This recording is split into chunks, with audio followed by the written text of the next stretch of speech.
বিসমিল্লাহির রহমানির রহিম। আসসালামু আলাইকুম। স্বাগতম সবাইকে এডুকেশন মেলাতে। সাথে আছি আমি মোহাম্মদ রইসুদ্দিন। আশা করি তোমরা সবাই অনেক ভালো আছো। আজ আমি তোমাদের মাঝে উপস্থিত হয়েছি নবম শ্রেণীর ডিজিটাল প্রযুক্তির বিষয়ের যে নিউ সিলেবাস দেওয়া হয়েছে মূল্যায়নের জন্য, সেটা তোমাদের সামনে এখন উপস্থাপন করছি। দেখো, এখানে মূল বিষয়টা শুরু হবে। সিলেবাসটা তোমাদের কোন কোন অংশটা পড়তে হবে, কোন কোন অভিজ্ঞতাটা পড়তে হবে, সেটা তোমাদের সাথে শেয়ার করছি। 1 নম্বরে পড়তে হবে শিক্ষণ অভিজ্ঞতা 2, সাইবার ঝুঁকি সম্পর্কে জানি, তথ্য নিরাপত্তা নিশ্চিত করি। 28 থেকে 70 পৃষ্ঠাতে এর মধ্যে পাবে। দ্বিতীয় যেটা পড়তে হবে, এই যে এই পাশে যে দ্বিতীয় দেওয়া আছে, দ্বিতীয় এটা কিন্তু এই প্রথমে যে প্রথম দেওয়া আছে, এক দেওয়া আছে, এক অভিজ্ঞতা নয় কিন্তু, এটা কিন্তু ক্রমিক নাম্বার, মনে রাখবে। তাইলে আমাদেরকে পড়তে হবে 71 থেকে 101 পর্যন্ত পৃষ্ঠা। এবার 3 নম্বরে যেটা পড়তে হবে, শিক্ষণ অভিজ্ঞতা 4, সমস্যা সমাধানে প্রোগ্রামিং। এটা 102 থেকে 145 নম্বর পৃষ্ঠা পর্যন্ত পড়তে হবে। 4 নম্বর যেটা পড়তে হবে, শিক্ষণ অভিজ্ঞতা 5, চলো নেটওয়ার্ক বানাই। 146 থেকে 168 পৃষ্ঠা পর্যন্ত। এবার দেখো মূল্যায়ন অভিজ্ঞতা, মূল্যায়ন কাঠামো। এখানে এটা তোমাদের যে পরীক্ষা হবে, 100 মার্কের পরীক্ষা হবে, সেটা স্যাররা করবে, এটা তোমাদের কাজ না। মূলত তোমাদেরকে পরীক্ষা দিতে হবে 100 মার্কের, আর এখানে 70 মার্কের সামষ্টিক মূল্যায়ন মূল খাতায় তোমাদেরকে যোগ করতে হবে। আর সেখানকালীন মূল্যায়ন হবে 30 মার্কের।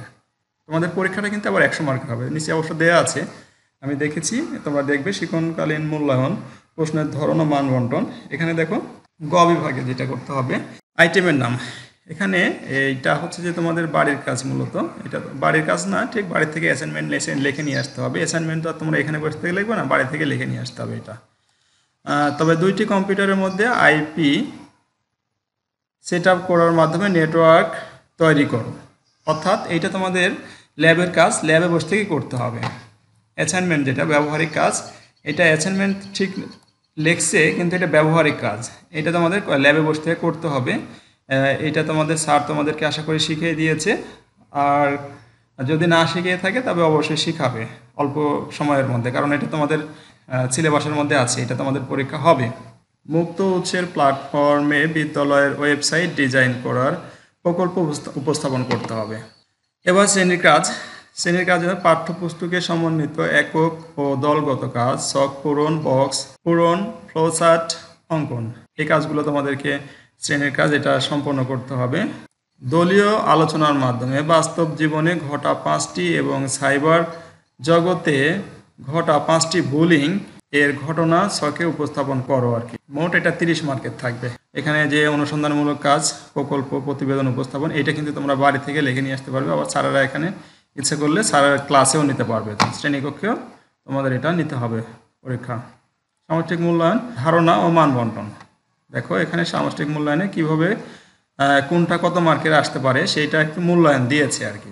মোট প্রশ্নের এখানে এটা দেওয়া আছে সংখ্যা, এটা 15, আর উত্তর দিতে হবে 15টি, এক এক করে 5 মার্কের। কীরকম হবে নিচে আবার কিন্তু নমুনা দেওয়া আছে, আমি দেখাবো, একটু অপেক্ষা করে ধৈর্য ধরে দেখো, তাহলে বুঝতে পারবে। 100 মার্কের পরীক্ষা শিক্ষক তোমাদের কি করবে, 70-এ কনভার্ট করবে। এটা তোমাদের চিন্তার বিষয় না, তোমরা 100 মার্কের পরীক্ষা দিয়ে বের হবে। নমুনা প্রশ্ন শীটটা 3 ঘন্টার পরীক্ষা হবে। তোমাদের মনে রাখতে হবে কোথায় কিভাবে সময় দেওয়া আছে, সময়ের দিকে লক্ষ্য রাখতে হবে, কারণ তোমাদের প্রথম পরীক্ষা। তোমরা সময় মতো অ্যান্সার করে সময় জানবে, কিন্তু অ্যান্সার করতে পারবে না। দেখো এটা হচ্ছে 15টা, প্রথম প্রশ্ন 15টা দেওয়া থাকবে, 15টা প্রশ্ন, সব ধরনেরই প্রশ্ন থাকবে এখানে। এই তো 15টা 15 মার্কের। তারপরে এখানে দেখো আছে 10টা। দেখো এখানে 1 থেকে 10 পর্যন্ত, 1 গুণ 10 মানে 10টা মার্কের, 10 মার্কের 1 মার্ক করে 10টা প্রশ্নের উত্তর দিতে হবে এগুলো থেকে। খ বিভাগের প্রত্যেকটা প্রশ্নই হবে 2 মার্কের, আর 10টা প্রশ্নের অ্যান্সার করতে হবে 20 মার্কের। গ বিভাগে কি বলছে দেখো, রচনামূলক প্রশ্ন প্রেক্ষাপটবিহীন। 5টি প্রশ্ন থেকে যে কোনো 3টি প্রশ্নের উত্তর দিতে হবে। নিম্নে 3টি নমুনা প্রশ্ন দেওয়া হলো আর কি। 3 5 গুণ 3 অর্থাৎ 3 5 15 মার্কের। 3টা প্রশ্ন এখানে দেখা আছে। দেখো সাইবার বুলিং কি, সাইবার বুলিং এর প্রভাব কেমন হতে পারে তা বর্ণনা করো। তথ্য অধিকার আইন 2 নম্বর, তথ্য অধিকার আইন 2009 অনুসারে একজন নাগরিক কি কি সুবিধা পেতে পারেন।